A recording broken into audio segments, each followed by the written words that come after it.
tardes a todos, agradeciendo primero que todo a la corporación por habernos invitado y por abrir estos espacios donde cada tanto los acompañamos desde la firma con temas de actualidad.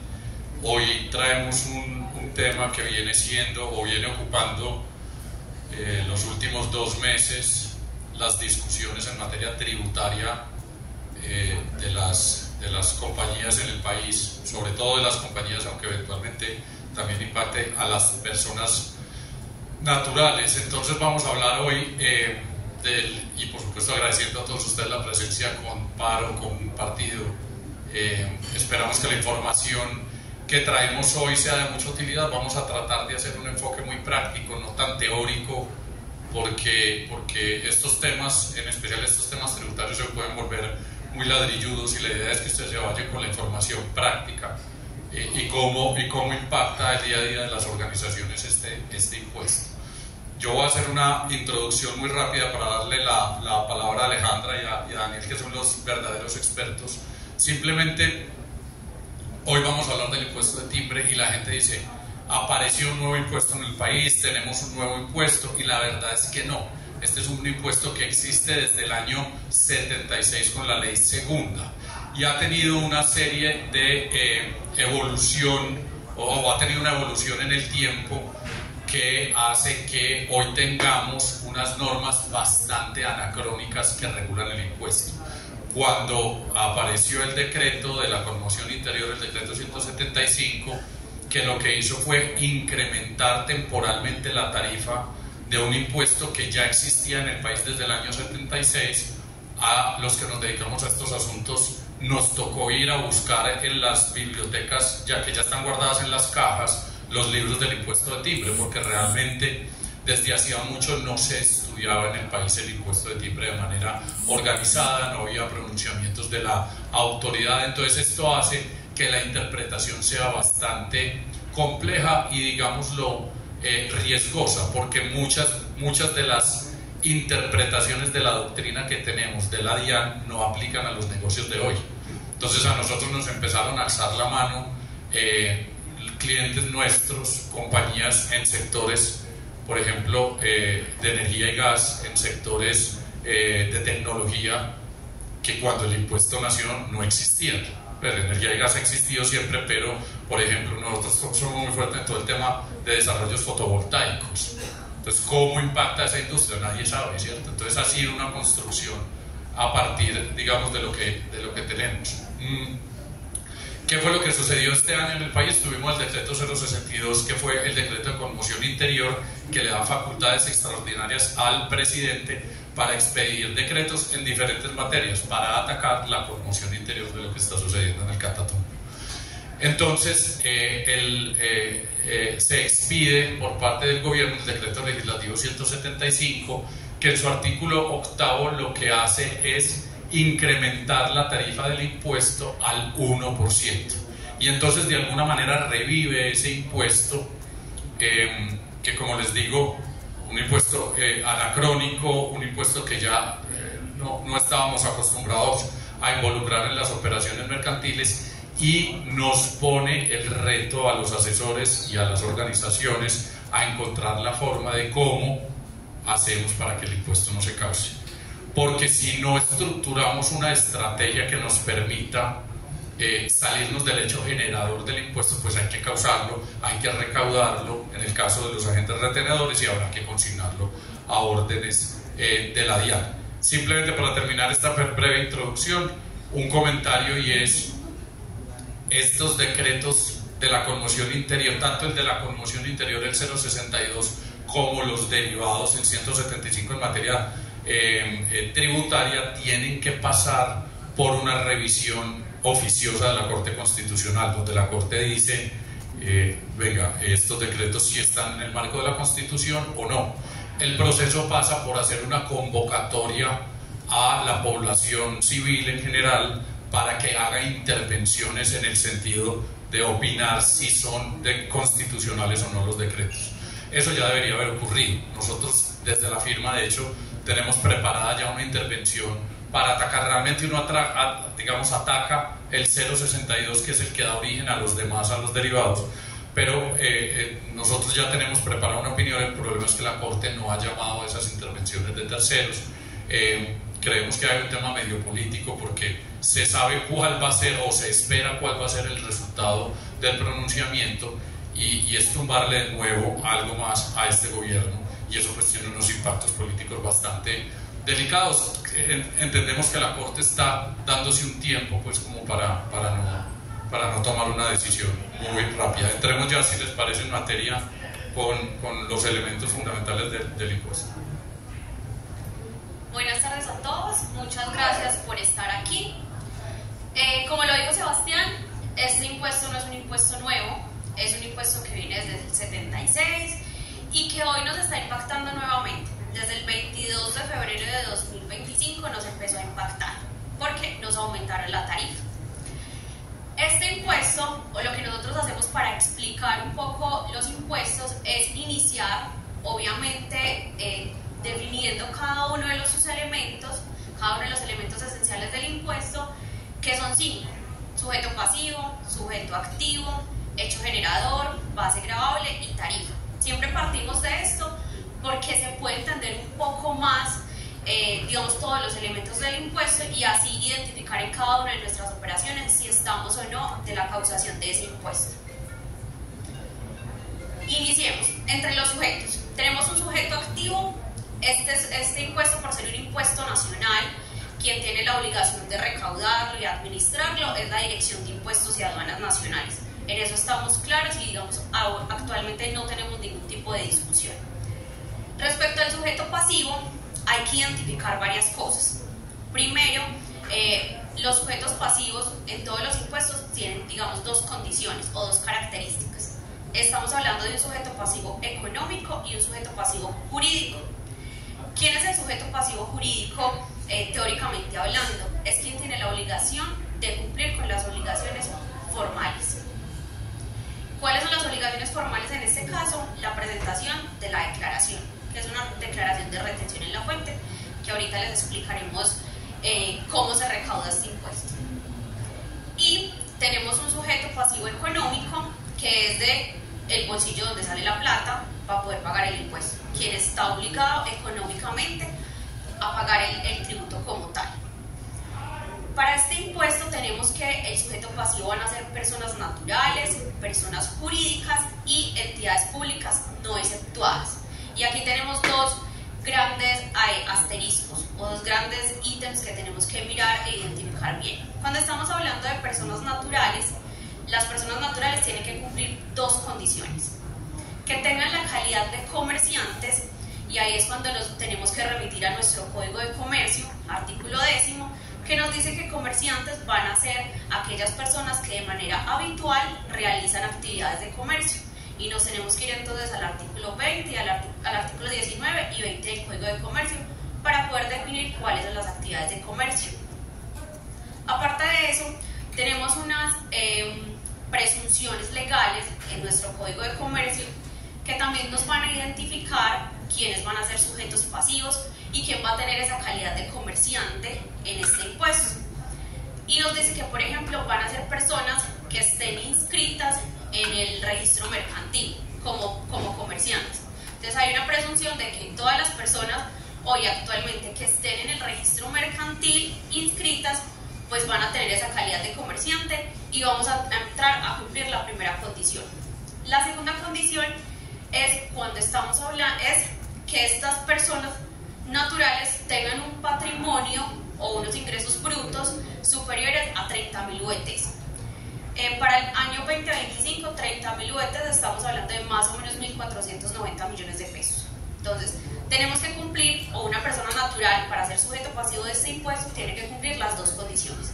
Si no cumple las dos condiciones, pues no sería sujeto pasivo, y tendríamos que identificar si tiene o no la obligación de cumplir obviamente el impuesto, dependiendo de con quién esté contratando, suscribiendo o realizando el hecho generador. Y respecto a las entidades públicas, digamos que es el segundo ítem que tenemos que identificar o que le tenemos que dar importancia, es esas entidades públicas no exceptuadas. ¿Y quiénes serían esas? el artículo 532 y 533 del Estatuto Tributario nos enlista quiénes pueden ser o quiénes son las entidades públicas no exceptuadas, y son aquellas que son entidades de derecho público, y nos dice exactamente quiénes son: la nación, los municipios, los departamentos, los distritos, todas las entidades o dependencias del poder público y todas las entidades autónomas universitarias. Al enlistarnos esto, tenemos que identificar que no nos enlista, digamos, dos entidades importantes que hacen parte, digamos, como del Estado, de la estructura del Estado, que son entidades de economía mixta y empresas industriales y comerciales del Estado. Eso quiere decir que no están exceptuadas del impuesto y que cuando contratamos con esas entidades hay que cumplir el impuesto completo. Cuando hablo del impuesto completo es porque cuando estamos, digamos, suscribiendo, realizando ese hecho generador con una entidad exceptuada del impuesto, solo vamos a causar el 50% de ese impuesto. Es decir, ya no el 1%, sino el 0.5%. ¿Y quién tiene la obligación de pagarlo, es decir, de sacar la platica y pagarlo? Somos nosotros. No es la entidad. La entidad lo único que va a hacer es recaudar. ¿Y por qué va a recaudar? Porque tenemos que el cumplimiento como tal de este impuesto se da a través del mecanismo de retención en la fuente. Por regla general, la retención en la fuente la realiza la persona que va a pagar, es decir, el pagador. Pero el decreto único tributario nos trae en ese artículo una cosa que se llama la prelación. En la prelación nos dice que hay unas personas, hay unas entidades que van a estar por encima de otras y que así no tengan, digamos, la obligación de pagar el tributo, que así no estén realizando ni siquiera el hecho generador, tendrán la obligación de cumplir con la retención en la fuente, es decir, practicarla y posteriormente transferir esos recursos al Estado a través de una declaración. Y esa prelación, por ejemplo, nos dice que serán las notarías, cuando estemos hablando de escrituras públicas, quienes van a realizar la retención en la fuente. Entidades públicas que estén actualmente controladas y vigiladas por la superfinanciera. Después vienen todas las personas jurídicas y posteriormente vienen personas naturales. Esa es más o menos la prelación que nos trae ese decreto único reglamentario. Entonces ahí es muy importante porque hay que identificar quiénes son las personas que están realizando el hecho generador y también quiénes tienen que cumplir esa obligación formal. Que la obligación formal como tal, a partir del formulario 350 se presenta y que tenemos en el renglón 150 y 135 esas retenciones de impuesto de timbre nacional. Y ahora llegamos al hecho generador. El hecho generador es esa actuación que realizan las personas y que nosotros encasillamos para decir hay cumplimiento y tiene que haber una causación de ese impuesto como tal. Entonces, acá tenemos el hecho generador, que es el otorgamiento de instrumentos públicos o documentos privados que se firmen en Colombia, que se ejecuten en Colombia o que alguna de sus obligaciones como tal se cumplan en Colombia. No solo la suscripción, podemos tener un documento que se firme en otra parte, pero sus obligaciones se cumplen en Colombia. Entonces hay que identificar no solo la suscripción, sino también el cumplimiento y su ejecución, para poder identificar si estamos ante la causación o no del impuesto. La doctrina de la DIAN nos ha dado unos ítems o una lista, digamos, como de chequeo, donde podemos identificar, o con esta lista de chequeo podríamos identificar si un documento o un instrumento público se le tiene que causar el impuesto, se le tiene que liquidar este.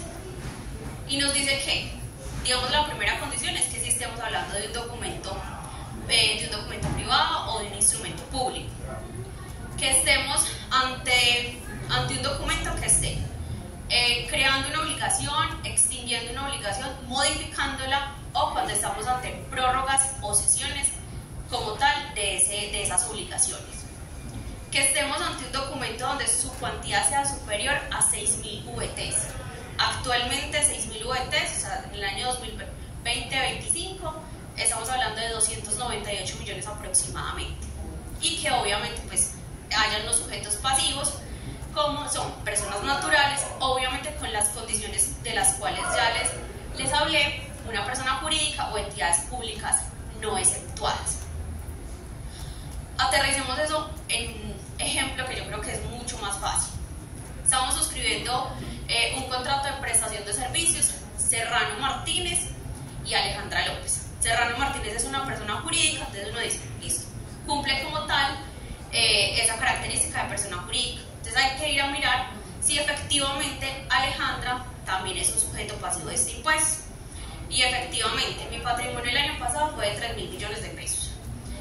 Y estoy inscrita en el registro mercantil. Cumple las dos condiciones. Entonces ahí lo que pasa es que hay que mirar de que efectivamente hablamos de dos personas que pueden ser sujetos pasivos. Estamos firmando un contrato de prestación de servicios y esa prestación de servicios va a ser a una cuantía determinada de 300 millones de pesos. Hoy, 10 de abril. Estamos cumpliendo con la cuantía, más de 298 millones de pesos, y hay una prestación de servicios, es decir, lo que estamos haciendo es una constitución de unas obligaciones bilaterales. Efectivamente cumplimos con todos los requisitos. Entonces uno dice, bueno, ¿cómo vamos a pagar esto? ¿Quién lo va a pagar? ¿Y quién tiene la obligación de recaudar?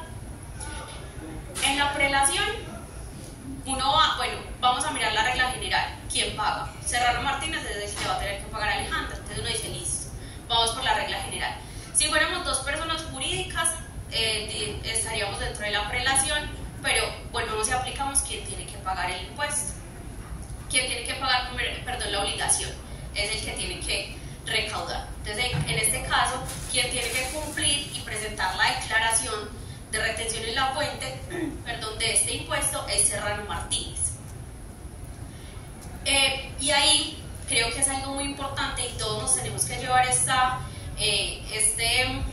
reflexión: es el impuesto de timbre. Hoy tiene que ser una cláusula adicional en todos los contratos. Obviamente que estemos superando entonces la cuantía y que estemos como en estas condiciones. ¿Por qué? Porque la norma no nos trae un porcentaje que tenga que pagar cada una de las personas, o no nos dice quién es el pagador, tiene que asumir el impuesto. No. Por regla general, lo que hoy se está haciendo es que pagan 50-50, es decir, las dos personas, que en este caso sería Serrano Martínez y yo, pagamos el impuesto completo, es decir, ese 1%, 50-50. Pero la norma como tal no nos trae, como si nos trae cuando estamos hablando de entidades públicas exceptuadas, un porcentaje que tengamos que asumir. Entonces hoy este tipo de impuestos es una cláusula adicional en todo contrato y es como por la liberalidad de las partes que se tiene que pactar, digamos, ese porcentaje. Hay unos documentos que la normativa dice, a pesar de que esos documentos hoy pueden cumplir con esas condiciones, efectivamente no las vamos a causar. ¿Por qué? Porque por mera liberalidad, obviamente, el legislador, él dice, no vamos a causar esto porque consideramos que no debería. Entonces, eso se llaman exenciones del impuesto. Están actualmente consagradas en el artículo 530 del Estatuto Tributario y son aproximadamente 56. Acá traemos las que, la consideración de nosotros, son las que se aplican a la realidad actual y son las que más podemos como evidenciar o ver en el diario. Hablamos de actas de constitución de sociedades, de hipotecas abiertas, de endosos de títulos valores, contratos de promesa de compraventa, que es muy importante para todos, todo lo que tenga que ver con pólizas de seguros, reaseguros, todo lo que tenga que ver con contratos de trabajo. Y hay dos muy importantes y hay que hacer como énfasis en ellos, que es lo que tiene que ver con los contratos accesorios, cláusulas penales y pactos de armas. ¿Por qué es importante? Porque en la exención como tal nos dice que estos contratos accesorios y estas cláusulas penales tienen que ser identificados como tal en el documento principal o en el contrato principal. Cuando estos no están identificados en ese contrato principal y son suscritos por las personas, se va a tener que causar impuesto de timbre, obviamente si cumplimos todas las condiciones. Pero entonces hay que mirarlo bien, que cuando nosotros estemos firmando un contrato principal, podamos identificar desde la suscripción, ni siquiera desde la suscripción, desde la elaboración de este contrato principal, cuáles, por ejemplo, van a ser esos contratos accesorios, esas garantías, sí, más que todo garantías principalmente, que son lo que suscribimos como contratos accesorios al contrato principal. Y tenemos otro, que son las órdenes de compra y las ofertas mercantiles. Hoy, digamos, muchas empresas de varios sectores han migrado de nuevo a esto. Antes del 2010 lo hacían mucho, no sé si a muchos les tocó, que lo que hacían era una oferta de compra y aceptaban a través de una orden, una oferta mercantil y aceptaban a través de una orden de compra. Yo creo que a muchos nos tocó este tipo digamos, de contratación o relación mercantil. Hoy lo que están haciendo es exactamente lo mismo. ¿Por qué? Porque es una exención del impuesto. Emitimos una oferta mercantil, pero esta oferta mercantil tiene que ser aceptada única y exclusivamente a través de una orden de compra. Ni un correo electrónico, ni un documento anexo, no. Únicamente por orden de compra. Porque si la aceptamos por un documento aparte, lo que estamos haciendo es salirnos de la exención. Y si nos salimos de la exención y cumplimos todos los elementos del hecho generador, hay que causar el impuesto. Entonces, mucha gente está hoy optando por emitir una oferta mercantil y que obviamente su proveedor o ese tercero con el que va a contratar acepte a través de una orden de compra. Bueno, buenas tardes para todos. Yo creo que en este punto se ponen como un poquito más complicadas las cosas y es de cara, digamos, a la causación del impuesto. Básicamente el hecho generador, como Alejandro se las estaba contando, es cuando se tiene la obligación efectiva, o mejor dicho, cuando sale a la luz jurídica, digamos, el impuesto. Pero la causación es cuando yo efectivamente tengo que pagarlo. Entonces, la regla general básicamente es que el impuesto la causación, perdón, es instantánea. ¿Eso qué quiere decir? Que cuando yo suscribo algún contrato, otorgo pues, un documento público, perdón, que sería la escritura pública, es en ese momento en donde efectivamente el impuesto de timbre se me causa. Entonces, acá digamos tendríamos que ver las fechas, porque también, como Alejandro se los mencionaba, el decreto reglamentario, el decreto de conmoción me decía que es desde el 22 de febrero hasta el 31 de diciembre. Y digamos que acá la discusión es si efectivamente este impuesto se va a ser transitorio o si efectivamente, pues digamos, será permanente, porque pues hay muchos impuestos que han sido transitorios, como por ejemplo el gravamen a los movimientos financieros, que se han quedado permanentes, pues digamos, en la legislación.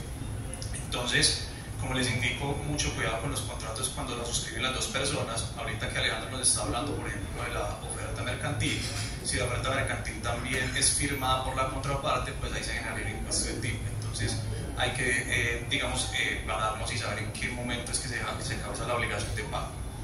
Y digamos que hay una regla de excepción, que son aquellos contratos de cuantía indeterminada, es decir, cuando yo no sé cuál va a ser la remuneración específica del contrato, que acá la norma me dice es que el pago del impuesto se da por cada pago o en cuenta, que ahorita más adelante les pongo pues como ejemplos prácticos para que sepamos cómo se causa. Y ya llegamos a la base gravable, que básicamente es esa cuantía a la cual yo le aplico el impuesto. Y también, pues digamos, la regla general es que sería por el valor del contrato, no se incluye el IVA, y además de eso, estamos hablando de contratos de cuantía determinada. Entonces, en el ejemplo que ahorita Alejandra nos daba, que era un contrato de prestación de servicios por 300 millones de pesos, en este caso se aplicaría por todo el contrato, pues porque efectivamente serían los honorarios, y a esos que yo le aplico el 1%. Sin embargo, como les indico, esta es la regla general y se nos empieza a complicar un poco cuando ya tratamos otro tipo de contratos, como por ejemplo los contratos de ejecución sucesiva, que son aquellos contratos en donde hay prestaciones sucesivas en el tiempo. Es decir, un contrato, por ejemplo, de arrendamiento, que está por un término, por ejemplo, de 12 meses, entonces la norma me dice que será el valor del total de todos los pagos durante el término de la vigencia.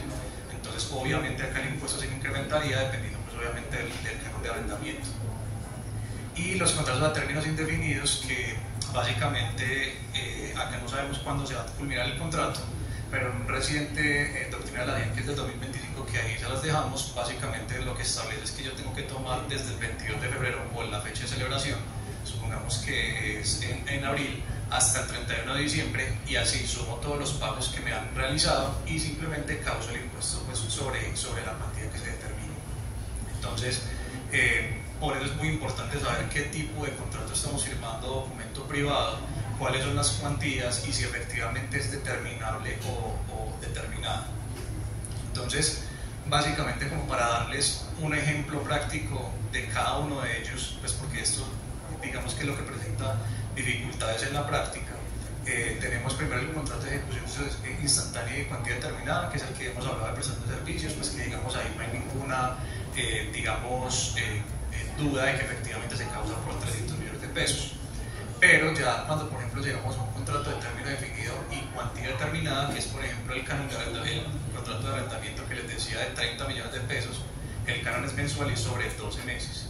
Entonces, ¿qué es lo que yo tengo que hacer ahí? Ahí yo tendría que sumar todos los cánones de arrendamiento por el término de la vigencia, que serían 12 meses, que pesos me da 360 millones de pesos, y causar el impuesto al momento en que yo suscribo el contrato, por todo el valor del contrato. Entonces, mucho cuidado con los contratos, digamos, de trato sucesivo y de término definido, porque como la causación es instantánea, es decir, el hecho generador se da cuando yo firmo, tendría que causar todo el impuesto en ese momento.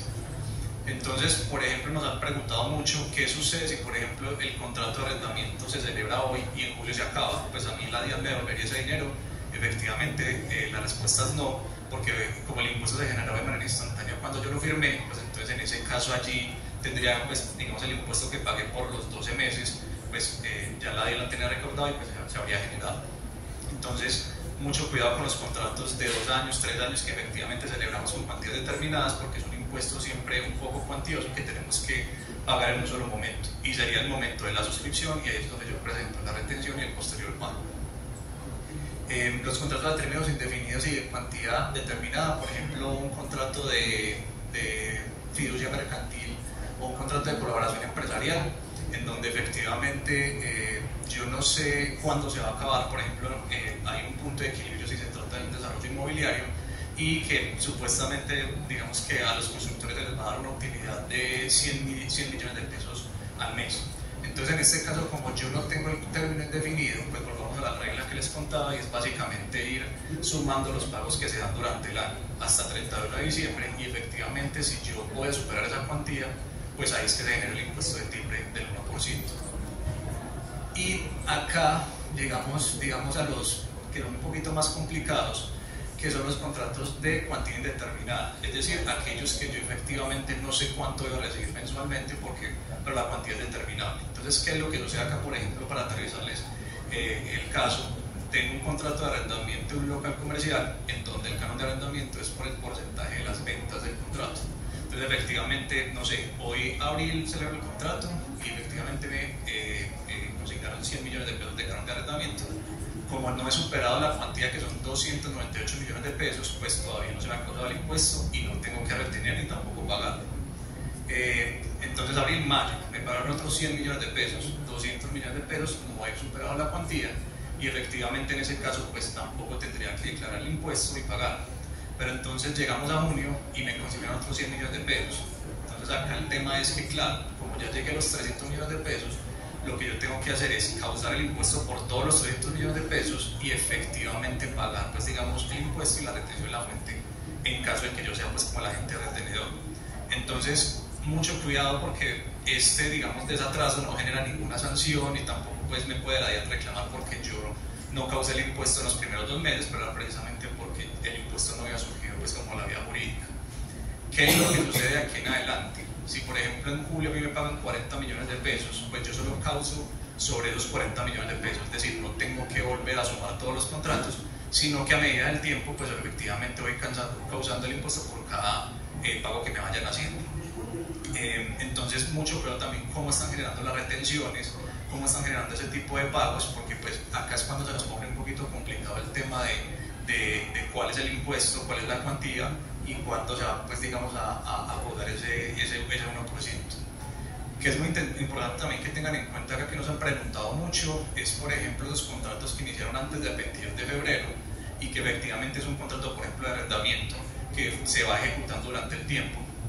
Y digamos que acá, menos mal, la DIAN reconsideró su posición, pero hasta hace 3 semanas la DIAN había dicho que supuestamente si uno superaba la cuantía, a pesar de que el contrato se ha celebrado antes del 22 de febrero, tenía que pagar el impuesto y además recaudarlo, pues en caso de que yo fuera agente retenedor, pagárselo a la DIAN. Pero esto era, pues, digamos, una posición en contraposición del Consejo de Estado, porque ¿qué es lo que sucede? Como yo les conté, es muy importante saber cuándo yo suscribo el documento y cuándo me surge la obligación del pago. Es decir, el hecho generador, como es instantáneo, cuando yo firmo el contrato, pues el documento que se trate, ahí es cuando me nace la vía jurídica, pues como el impuesto. Entonces, claro, si yo celebré contratos antes del 22 de febrero, mi tarifa era el 0% porque no estaba vigente, digamos, este decreto reglamentario. Entonces, claro, ahí el tema es que el contrato pues no tendría que estar causado, el impuesto no tendría que estar causado y pues así me rige durante toda su vigencia. ¿Qué es lo que supuestamente va a suceder, digamos, cuando a 31 de diciembre, a 1 de enero de 2026, la tarifa sea 0% otra vez? A pesar de que yo tenga contratos, digamos, de ejecución sucesiva, es decir, volvemos al ejemplo del contrato de arrendamiento, supongamos que era de 24 meses, es decir, de 2 años. Yo efectivamente causo el impuesto dependiendo pues de si la cuantía es determinada o indeterminable pero determinable. En este caso yo lo causo hasta el 31 de diciembre de 2025 y ya como en el 2026 la tarifa vuelve a ser a 0, ahí digamos que se aplica un principio del derecho tributario que es la condición más beneficiosa para el contribuyente. Y es decir, como ya la tarifa es 0, pues a mí me tiene que aplicar la tarifa y no la de 1%, a pesar de que el contrato se celebró, pues digamos, en esta vigencia. Entonces, ahí digamos que vamos a ver qué es lo que va a suceder, tal como lo mencionaba también Sebastián. La Corte Constitucional está haciendo pues como un control de legalidad para saber si este impuesto pues está, digamos, exequible y constitucionalmente pues aprobado por parte de ellos, o si efectivamente el 31 de diciembre se va a acabar o lo dejan permanente. Pero digamos que en el estado de las cosas, el impuesto de timbre va desde el 22 de febrero hasta el 31. Y ahí, pues digamos, tenemos que aplicar todo ese tipo de normas y de reglas para saber cuál es el impuesto que va a aplicar, cómo se debe pagar, cuánto no se tiene que pagar y efectivamente, pues digamos, con las exenciones que son muy importantes, que así se están celebrando, pues digamos, la mayoría de los negocios actualmente en el país. Acá les traemos como unas bases gravables especiales, es decir, la regla general es la que ya acabamos de ver, pero digamos que como este impuesto viene desde 1972, pues ha habido doctrina y también muchas normas que nos consideran bases gravables especiales dependiendo de los documentos o contratos que estemos celebrando. Entonces, por ejemplo, en el contrato de fiducia, los encargos fiduciarios, la administración delegada, los mandatos que tengan, pues digamos, una remuneración, que son los mandatos onerados no gratuitos, pues efectivamente la base gravable solo va a ser la remuneración pues que se pacte allí, porque normalmente en ese tipo de contratos se estipulan muchas otras plantillas. Mucho cuidado también con esto, es decir, por ejemplo, el contrato de prestación de servicios, que efectivamente, como lo menciona Alejandra, son 300 millones de pesos, pero si yo consagro una cláusula penal de 175 millones de pesos, esto me entra a sumar la base gravable. Entonces, no se queden como, por ejemplo, el contrato de prestación de servicios, que solo son los honorarios. Es cualquier cuantía, cualquier obligación que yo efectivamente disponga en esos contratos, para que sepan que todo eso me suma. En el contrato de leasing financiero, el concepto de la DIAN establece que es por el valor de los pagos periódicos que yo realice. En el contrato de leasing habitacional dice que solo se causará si vencido el término de vigencia pues, del contrato de leasing, el locatario no hiciera pues, como el uso de la opción de compra. Entonces, acá sería simplemente como una sumatoria de todos los cánones de arrendamiento que efectivamente el locatario pues, tuvo que haber pagado. Y, pues, por ejemplo, el caso de los cheques, que es de 0.003 VTs por cada uno de ellos. Y bueno, como les indico, acá les traemos como los más que consideramos de importancia para ustedes, porque pues como esta norma es tan vieja, nos consagraban, por ejemplo, como pasaportes, temas de visas, de licencias, también pues como para de específicos pues como sectores de la economía, que efectivamente pues es algo muy especial. Pero también para que sepan que al igual que las exenciones, que son 56, también las bases gravables son bastantes, pero son de casos muy específicos, inclusive de algunos contratos o actos que no están vigentes, pues que ya no se celebran o que no están vigentes actualmente.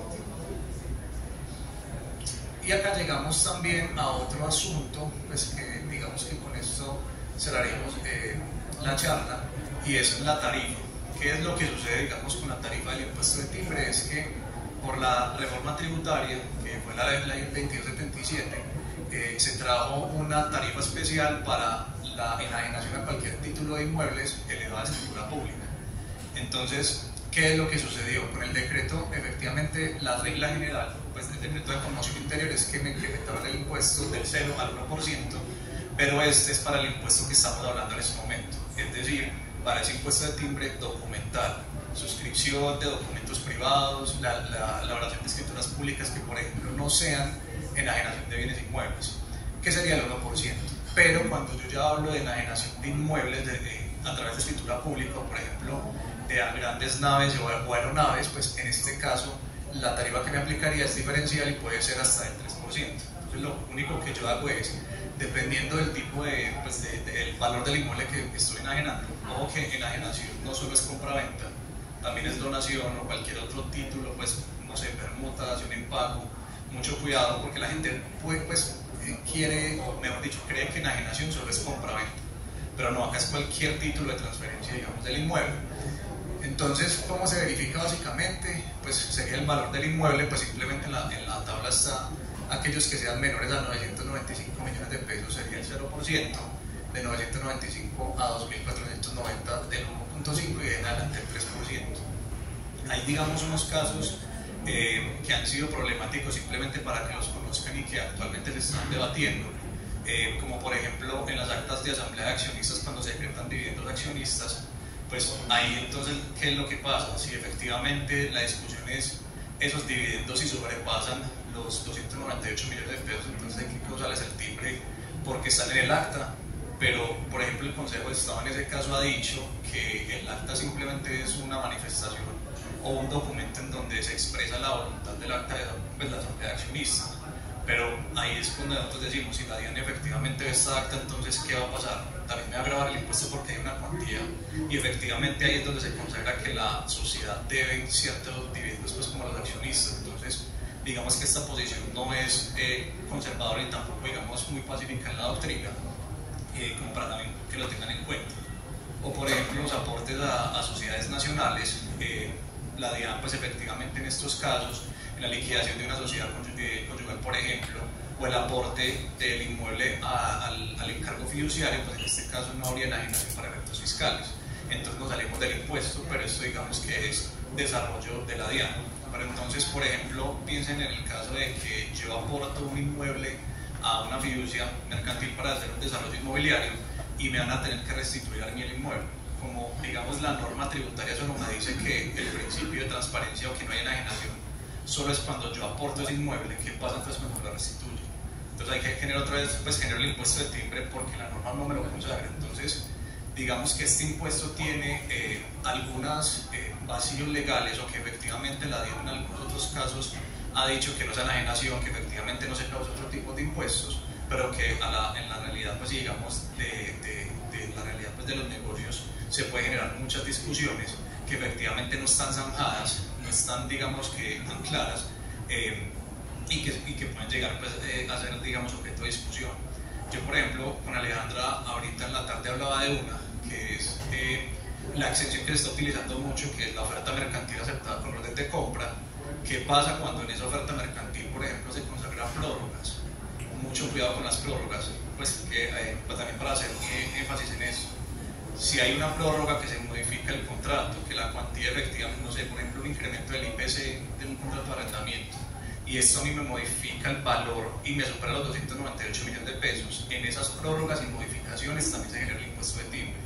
Entonces las personas simplemente creen que con la celebración de contratos se genera, pero pues estos son casos prácticos que las personas no saben. Entonces lo que yo hablaba con Alejandra esta tarde es básicamente la oferta mercantil y la orden de compra, pues es una exención, y lo que sucede allí es que son dos actos unilaterales que cuando confluyen dan al surgimiento de un contrato consensual. Mejor dicho, que el contrato no está en un documento escrito, sino que es por la voluntad de las partes.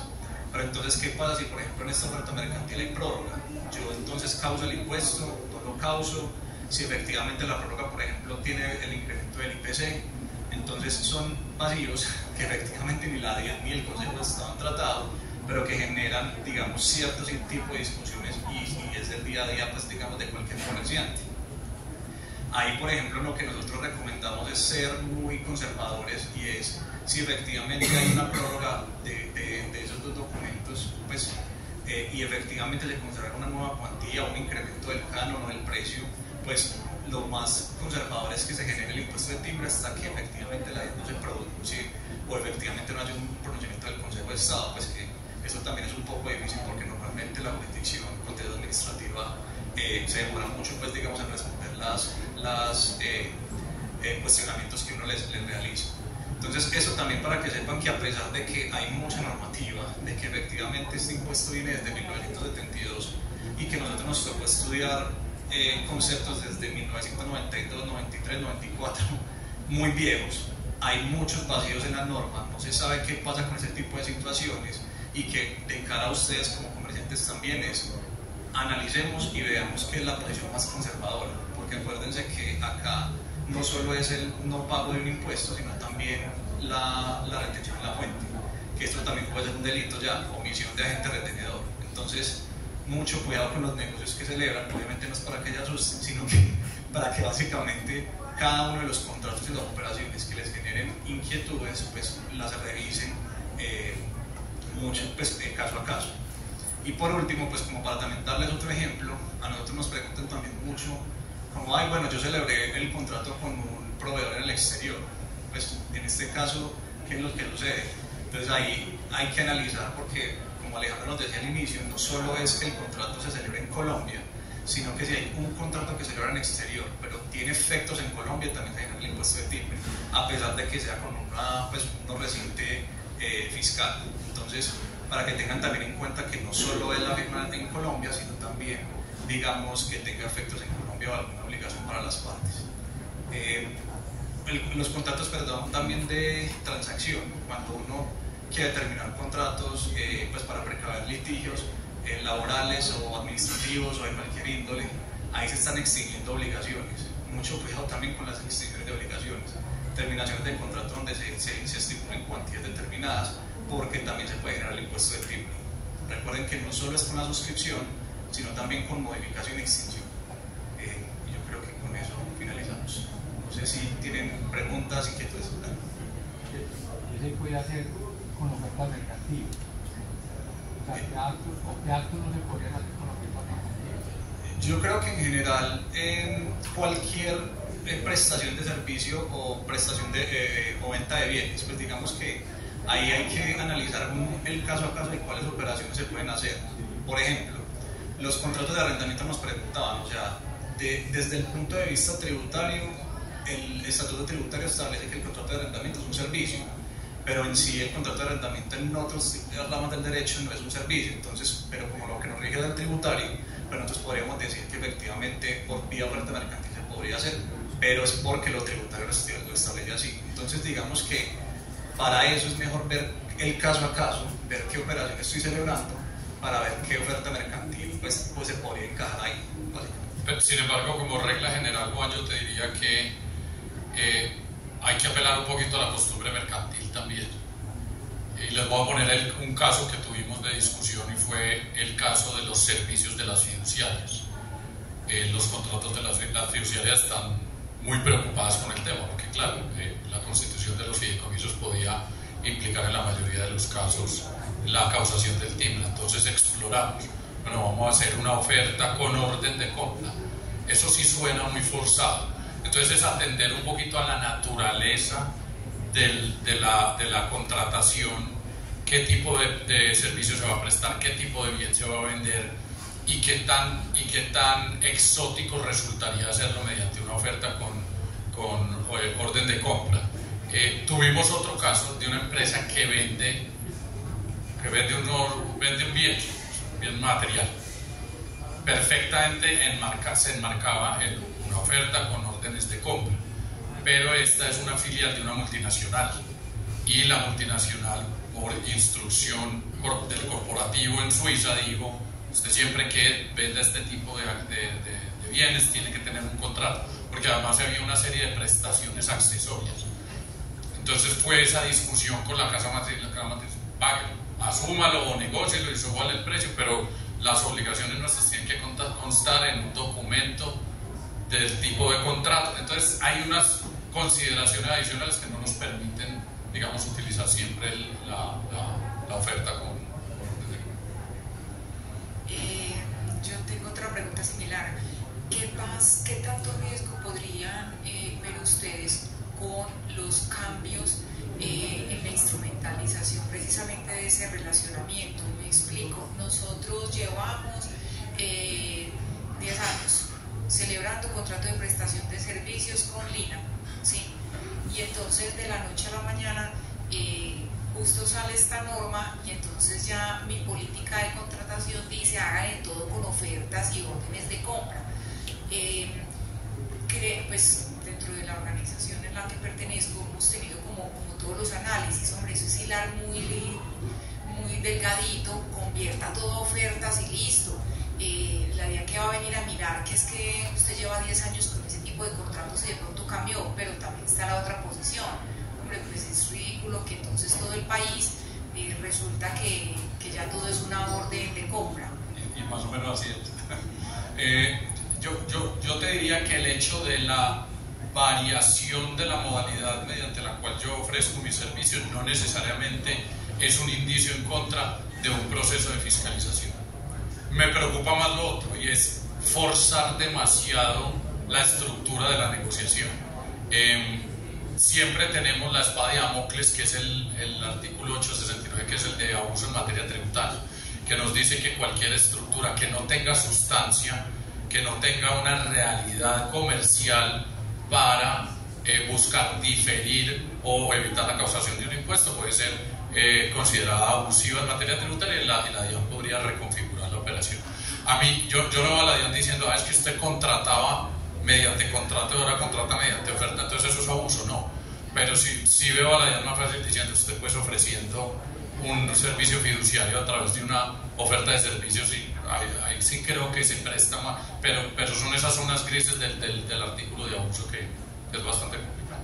Pero, perdón la metida, pero la DIAN no tiene la capacidad de llegar a la empresa y decir, usted está haciendo un acto que no puede ser porque cambió la política de contratación. Eso sale de las capacidades de la DIAN. De acuerdo, tal cual. Los contratos de distribución que muchas veces las multinacionales, por ejemplo, Chevron hace con un distribuidor en Colombia, donde se definen básicamente galonaje.